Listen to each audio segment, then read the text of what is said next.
Hello friends, in this video I will discuss questions number 18, 19, 20 and 21 of the topic work and energy. तो ये काफी conceptual questions है. Let us see. We'll start with question number 18. In each of the following a force F is acting on an object of mass m. तो हमें question में तीन diagrams दिए हुए हैं और ऑब्जेक्ट के ऊपर फोर्स F लग रही है.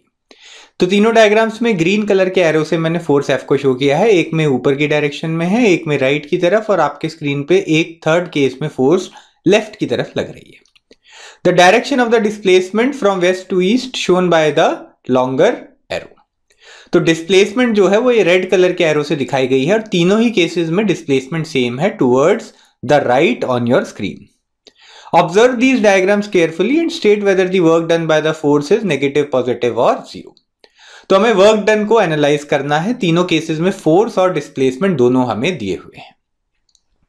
तो वर्क डन की डेफिनेशन ही होती है force multiplied by the displacement in the direction of the force.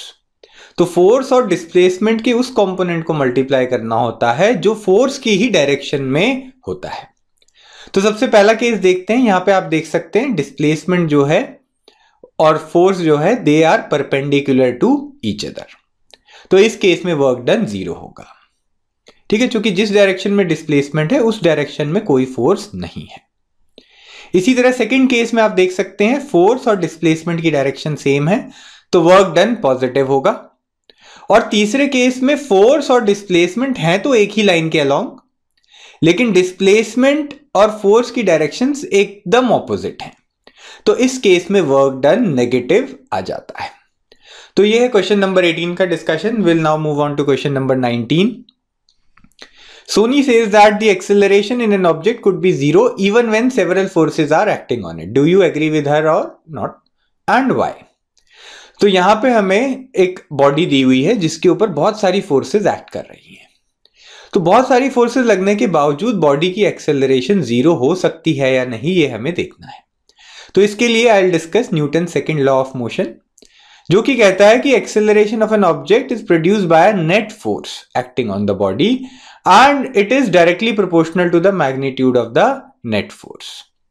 तो आपकी अगर एक बॉडी के ऊपर नेट फोर्स लग रही है तो वो बॉडी एक्सेलरेट करेगी और उस एक्सेलरेशन का मैग्नीट्यूड जो है वो नेट फोर्स के मैग्नीट्यूड के प्रोपोर्शनल होगा. नेट फोर्स की डायरेक्शन में ही एक्सेलरेशन होगी और it is inversely proportional to the mass of the object. तो बॉडी का मास जितना ज्यादा होगा उसकी एक्सेलरेशन उतनी कम होगी.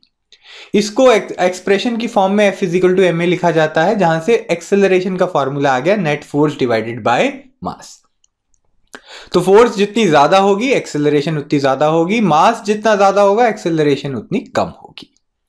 तो यहां पे हमें देखना है कि अगर बहुत सारी फोर्सेस लग रही हैं तो एक्सेलरेशन जीरो हो सकती है या नहीं हो सकती. तब आप नोट करें नेट एक्सेलरेशन डिपेंड करती है total force acting on the object के ऊपर, और दो या दो से ज्यादा फोर्सेस लगते हुए वो एक दूसरे को फोर्सेस कैंसिल भी कर सकती हैं. फॉर एग्जांपल एक ऑब्जेक्ट पे अगर राइट की तरफ 10 न्यूटन फोर्स लग रही है और लेफ्ट की तरफ भी 10 न्यूटन फोर्स लग रही है तो टोटल फोर्स हो जाएगी जीरो. तो यहां से हम देखते हैं कि अगर सारी फोर्सेस एक्ट कर रही हैं ऑब्जेक्ट के ऊपर और उनका सम जो है वो जीरो हो सकता है when the forces are cancelling out each other. तो yes, acceleration in an object could be zero even when several forces are acting on it. Now I'll move on to question number 20. Find the energy in kilowatt hour consumed in 10 hours by 4 devices of power 500 watt each. तो हमें energy consume निकालनी है. Total time हमें दे रखा है devices का 10 hours. Number of devices 4 दी हुई हैं और हर डिवाइस की पावर कंजम्पशन है 500 वाट. तो इसको आंसर हमें किलोवाट आवर में निकालना है तो पावर को हम किलोवाट में एक्सप्रेस करेंगे. 500 watt is equal to 0.5 kilowatt. Hours की वजह से टाइम जो है टोटल टाइम हम 10 आवर्स रखेंगे.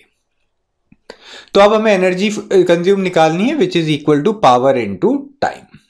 तो ये फॉर्मूला हमें मालूम है. पावर की डेफिनेशन होती है total work done upon total time और टोटल वर्क डन कितना होता है which is equal to the energy consumed.